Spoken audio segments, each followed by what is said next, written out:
This week, the team at Today's Homeowner is tackling your post-winter list of spring fix-up chores. Okay, maybe it's not your list, but it's a safe bet that some of this stuff is on your list, so stick around to see how we get it done.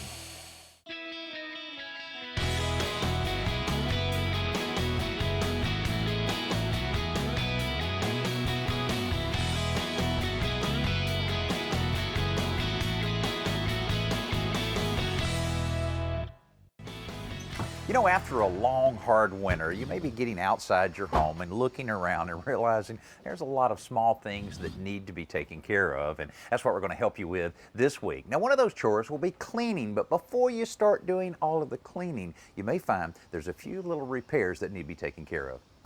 Now, here's a pretty common problem. I see it a lot. It's a leaky outdoor spigot or water bib. And if you've got one of these, I can tell you three things without even looking at it. First of all, left unchecked, it's going to waste hundreds of gallons of water, even with a slow drip like this. Number two, it's what I consider one of the most doable do-it-yourself projects that you can tackle. And number three, in most cases, all it's going to take is about 30 seconds of your time and a pair of adjustable pliers, because all you need to do is tighten the packing nut that's right behind the handle. About a quarter to an eighth turn is all it takes. Now, unfortunately, I've already tried that with this one, so I'm going to have to look at a couple of other items. But again, it's pretty simple, and it starts with turning off the water supply.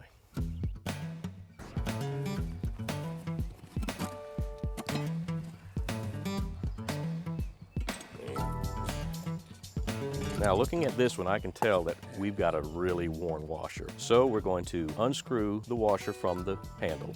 This one's a little stubborn to get out, so I'm going to have to use a little extra effort with a utility knife to pull this washer out of the way. Once we do, it's time to find a replacement, and I always like to keep a pack of washers on hand of all varieties so I can find what I need. That's it right there. Once we've got the washer back in place, we reassemble the hose bib, turn the faucet off, go back and turn your water supply back on, then come back to the hose bib, open it up, release any air, let some water flow, turn it off, and there you go, we've fixed our leak. Of course, you'll be using water for just about all of your exterior cleaning chores, and why not make that water work a little harder by using a pressure washer? Now, a pressure washer essentially is a gasoline motor or an electric motor that powers a compressor that will multiply the PSI, or pounds per square inch, of the water coming out of your water hose by 60 to 80 times. Now, this model from Generac produces 2,700 PSI. Now that's plenty to clean just about anything outside your home. I mean, patio furniture, bricks, fencing, decking, all of that type of cleaning can be made a lot easier with a pressure washer. But that's also powerful enough to cause all kinds of damage. So there's a few things you have to consider. First of all, the selection of the nozzle, which determines the spray pattern that you have. Naturally, the wider your spray pattern, the less intense that pressure is. If it's a little more narrow, that's where you need to really be careful, because that's when you can gouge fencing or any type of wood decking. So you have to be very, very careful when you're selecting the right nozzle. Here's a few other tips you need to consider. Experiment with the distance you keep the cleaning nozzle from the surface by slowly moving it closer until you find the optimum cleaning range.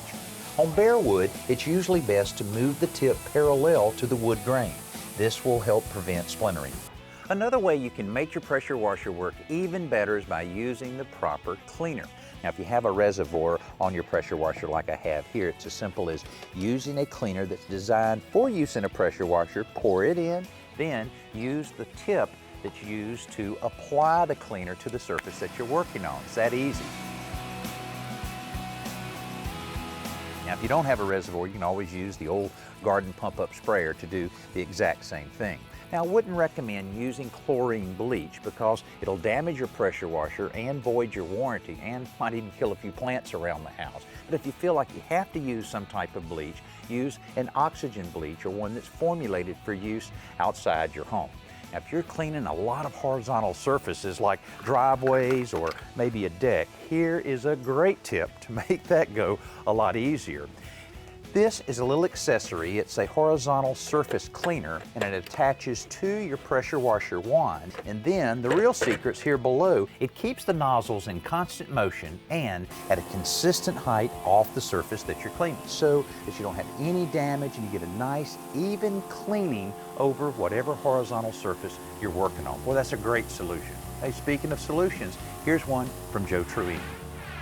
Even professional carpenters have to yank out nails occasionally because either they've driven them in the wrong place, or maybe the nail bent over, or when they're salvaging a piece of lumber, they want to remove the nails. Now, you've probably seen this technique before, where you use a couple of wooden blocks as leverage, which helps you pull out a nail. Or this is a technique I like to use sometimes, which is you just rock the head of the hammer back and forth, and little by little, you have to reposition it, but little by little it'll pull out the nail. Now, the problem with that is that it can mess up the board. Now, here's a technique. Well, first of all, neither of those techniques will work in a situation like this, where you have a headless nail. The nail head broke off, or if you're using finishing nails, which have tiny heads. So here's the trick. Take a block of wood so you can protect the workpiece, and get a pair of self-locking pliers. What you want to do is slip the claw over the nail shaft and then clamp on the pliers. And what you're effectively doing is just pulling on the pliers, and you'll yank the nail right out. This week we're looking at some of the most common exterior home repairs, and I'll bet there's not a house in the country that doesn't need at least a little bit of painting.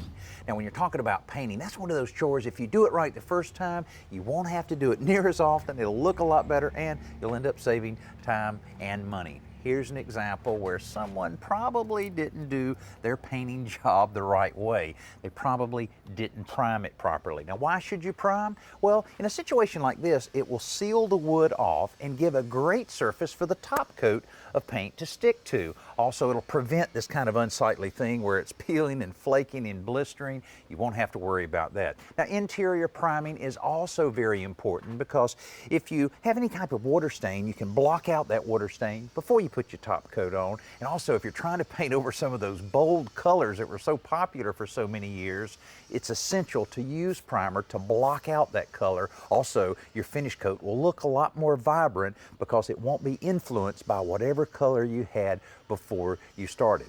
Now, the primer that I'm going to use here, and you can also use it on the interior, is one that is water-based. So you can clean up with soap and water. It also dries in only an hour, so that won't take me long to take care of this problem, even though I have to do some scraping, sanding, then priming before I put the coat on. I'll take care of this while Alan's taking care of another problem.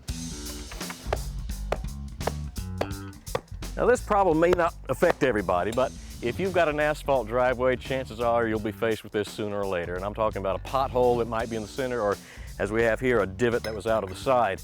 It's pretty easy to repair. First of all, we're going to remove all of the loose debris, get it out of the way, clear it out. And in this case, as I was doing it, I found out that we had a rather massive root right in the middle of it, so we had to get the root out as well. Once that's out of the way, we're going to dig out that area. We want to square off the edges. In the center of a driveway, cut a square. Here I did somewhat of a triangle just to give me some good edges to go to. Now, because it's on the edge, I've also put in an edge board to keep it in place. From that point, I was ready for my base, and this is important, folks. Make sure you're not putting this right on top of the dirt, because it will settle.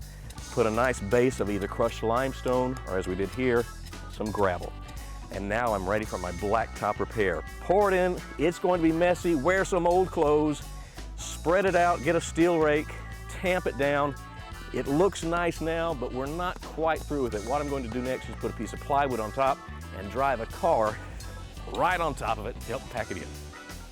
The best way to avoid making that kind of repair on an asphalt drive is to seal it regularly. Now, first you'll need to clean it to remove any dirt and grime, then fill in any minor cracks with a liquid sealant or caulk. The sealant itself is simply poured out on the drive in small batches and spread out with a squeegee. If your drive has a slope, don't fight gravity. Work from the high end to the low end. Even though asphalt is pretty tough stuff, the sun and weather take a toll on it, making it more brittle with age. And these sealers not only make the surface look better, they block the UV rays that break down the asphalt and seal out the water that erodes the base beneath it, hopefully saving you the kind of work Alan just did. concrete driveways require a lot less maintenance. You want to keep them nice and clean, but more importantly, you want to make sure you seal up any cracks that you may have, especially a crack like this. Now, this is called a cold joint, where this slab and this slab were poured at different times, and no matter what you do, it's going to crack. And here's what's important about sealing that crack up, is that if you allow rain to get in this crack, sooner or later it's going to affect the integrity of the soil below it, and this will start settling and cracking. I've seen it 100 times. Here's all you have to do. Just take a screwdriver and just kind of scratch away at any debris you may have in the crack. Then a wire brush to really clean it up real well. And then use a whisk broom, or I'll tell you what, a leaf blower works really well on this as well. Then the important thing is a concrete repair caulk. This particular one is a self-leveling, and on a crack like this, you basically are just filling it in and making it nice and flat. Now, that works well on a crack like this, but if you have a crack that's a little larger, for some reason on this side it's a little larger than on that side, you'll need this extra step. It's a backer rod, and you use this anytime you're caulking anything on the outside of your house that's larger than, say, 1/4 inch or 3/8. And here, I'm just going to put it down in the crack like that. Screwdriver, push it down about 1/2 inch. Then I'll caulk right over it just like I did the smaller crack. While I'm taking care of this, let's check out what Jody has on this week's Best New Product segment. Now, if you've got landscaping or gardening that you've got on your honey-do list this spring, you're certainly going to need to use mulch. But you know what? Not all mulches are created equal. Now, mulch is important because, A, it's going to add beauty to your landscape, it's going to help prevent weeds from growing, and it's also going to help retain moisture for the soil. But like I said, they're not all created equal, and if you can find one that does all three of those really well, you've hit the jackpot. Well, you know what? You have hit the jackpot now, because Scott's has come out with Naturescapes. Now, this is a great advanced formula because, first of all, let's talk about beauty. Most mulches will fade over just a few months, but this is guaranteed to hold their color for 1 year. Another thing is this is going to naturally block weeds as well, and it's going to help you use less water when you're watering your landscape. How? Well, ordinary mulch actually channels the water away from the soil. This actually helps the water stay right where it's necessary inside the soil to create nutrients and to water your plants and vegetables. Now, again, you can get any kind of mulch out there, but if you want to tackle all three and tackle all three really well, you need to check this one out. This week we're looking at a number of repairs that you may be facing on the outside of your home. Now, we've already looked at concrete driveways, asphalt driveways, but there's another surface that a lot of homeowners have challenges with, and that's concrete steps. Now, this house is owned by a friend of mine, Brad, who bought it recently. It's a 75-year-old house, plenty of little projects around here to do, but he's well underway with a project to make his stairs look a heck of a lot better and be a lot safer. Before he started, the concrete caps on these brick stairs were cracked and chipped around the edges. Even the landing at the top was missing large chunks of concrete. Brad's the director of photography for our show, so he grabbed a copy of the Quikrete Guide to Concrete from our library and did some homework on this kind of repair. The first step was roughing up all of the surfaces with a chisel and a wire brush to give the repair materials a good surface to grab onto. For some of the larger voids, he even had to create forms to support the repair material, which in this case is a quick-setting cement mixed with an acrylic fortifier. Then everything was cleaned to remove the dirt, debris, and dust. This mix is stiff so it can be sculpted as it goes in. The acrylic fortifier improves bonding to existing surfaces so this repair will last. As it hardens, he's able to work it more and more to get exactly the shape he needs so that when the forms come off, the color is the only indication that there was ever a repair. And we're about to correct that. Pretty good job on all of these corners, and you were able to kind of support all of these, because that always someone comes down and grabs that and breaks it out like that. It seems like right. Most of these posts were had been dug out, erosion over the years, and that helped a lot just to sturdy it up some. All right. It looks a lot better, but you can still see that it's very discolored. So that's going to be resurfacing it. It's going to sort of blend it all together. So All I'm right. excited to see how that looks. Okay, so what? You want to mix? You got the mixer here? Yeah. Got a paddle bit already on it. All right. You pour. I'll do this hard part. Okay. This thing's enough to do a 55-gallon drum with this one. Jeez. I didn't get that. We're mixing the resurfacer a bit thicker than normal because we have some vertical surfaces to cover, and in this small space, we're using a wooden float to spread it instead of a squeegee. I've never done this before, so don't be too critical. No, just go thin.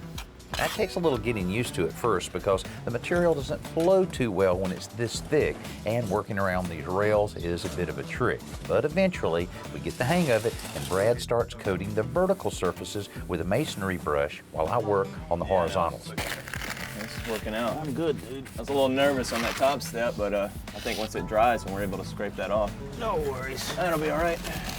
Now, all of the masking Brad did in advance really pays off because it's difficult to be very precise about where this stuff goes. As we get each step coated, we're also using the brush to add a textured finish to the surface so they'll be safer to walk on than the old slick surface. Now, you'll want to do this in any last-minute touch-up before the resurfacer completely cures. It's also a good idea to remove the masking before it dries so that there's no chipping when it comes off. All right, let's see, Brad. We might as well start getting this off. You're gonna have a few crumbs there on it for a little while. But that'll sweep right off because it's dry Yeah, enough. it's pulling off pretty clean. Yeah, there you go. Yeah. Too fast? Lower it down more. Yeah, like that. Yeah, that's less resistance. There you go. You good. Go on with it. Cool. This looks great, Danny. Sure does. This looks awesome. Yes, sir. You'll be able to do all the steps in the neighborhood. Pick you up a little extra money. I hope not. Do one every Saturday. I think one set's enough for me. While Brad and I finish cleaning up here, Sweet. let's take a break for some thinking green. Give me a cane pole, some fishing worms, and a quiet place by the water, and I'm good all day long. I think this is a pretty green use for bamboo. But there are other green uses for bamboo to take a look at. I've seen some beautiful bamboo flooring, countertops, and even bamboo clothing. Bamboo is considered a green industry because it is a renewable resource that's growing rapidly. But before you take all the bamboo green speak at face value, consider the processes it takes to manufacture the products. Are formaldehydes used to bind the bamboo together? What chemicals are used to create bamboo fabric? Do the harvesting methods destroy surrounding lands? In other words, buy the bamboo products that really are green, not greenwashed. Make these educated decisions with your bamboo, and if all else fails, hey, just go fishing. Whether you're taking care of an annoying problem around the house, doing some long overdue cleaning, or making improvements to upgrade your biggest investment, a weekend spent on a little spring fix-up around the house can be one of the most gratifying ways to spend your time. You know, every time I do a project like this, it reminds me why I love working on homes so much. Just think about it. A couple hours work, just a few dollars for materials, and look at the difference we made on this very important part of this home, the entryway. Hey, I hope we've been able to give you some confidence to get out there and tackle some of those simple projects that you may have been putting off around your home. It just takes a little bit of research, a little bit of time, a few dollars in materials, and you can really feel the sense of accomplishment. Of course, after you complete one project, there may be some others that are lingering right around the corner for the next weekend. Thanks so much for watching today's Homeowner Each Week. I'm Danny Lipford.